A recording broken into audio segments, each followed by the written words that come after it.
Hello and welcome to Bread of Life. Our speaker for this week is Pastor Mark Sharnick of Meriden. Greetings once again, my friends, in the name of the Lord Jesus Christ, our Lord and Savior. What a wonderful day this is, because it's the Lord's Day. There are many things we can do with this day off. It's great to have a day off, but it isn't ours. It is the Lord's Day.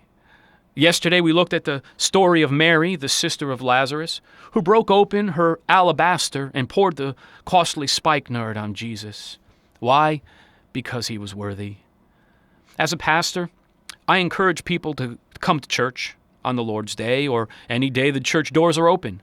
I also encourage them to give their tithes and offerings to the Lord. Why? Because he is worthy. She poured the spikenard on the Lord, and spikenard was used for special occasions. It was used for the anointing of kings and burial of bodies. And Mary, I believe unbeknownst to her, was preparing the body of her king for burial. I'm not sure if she understood his imminent death, but we do.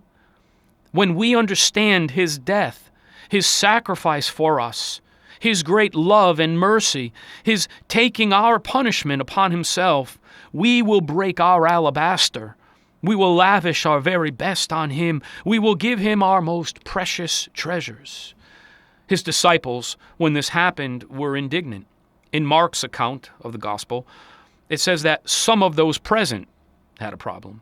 Matthew's gospel says that the disciples were troubled by this. John's gospel says one of his disciples. We know this to be Judas. Judas the thief. Judas the spokesperson for this bunch. You see, he was troubled by Mary breaking the alabaster on Jesus. He said that this should have been sold to and the money given to the poor. And the Bible says that he had no concern for the poor. He was a thief. No, Judas followed Jesus for what he could get out of him. Are there legitimate other uses of our time and money? Sure there are.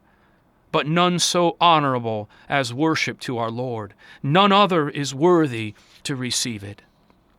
I love what it says in the gospel, what Jesus said. He said, "Verily I say unto you, wheresoever this gospel shall be preached throughout the whole world, this also that she hath done shall be spoken of for a memorial of her." Just think about that.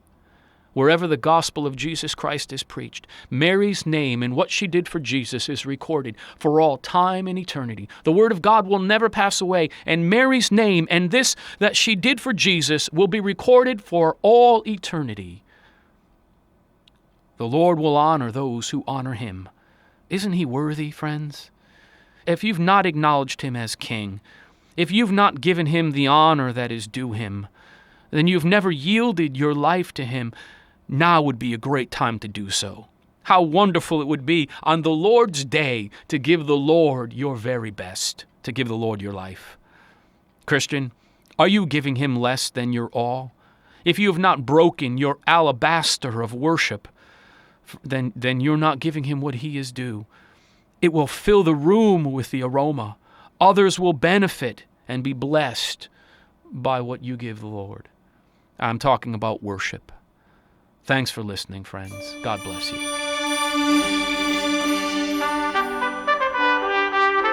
You've been listening to Pastor Mark Sharnick of Meriden, and this has been Bread of Life, a program to encourage you from God's Word.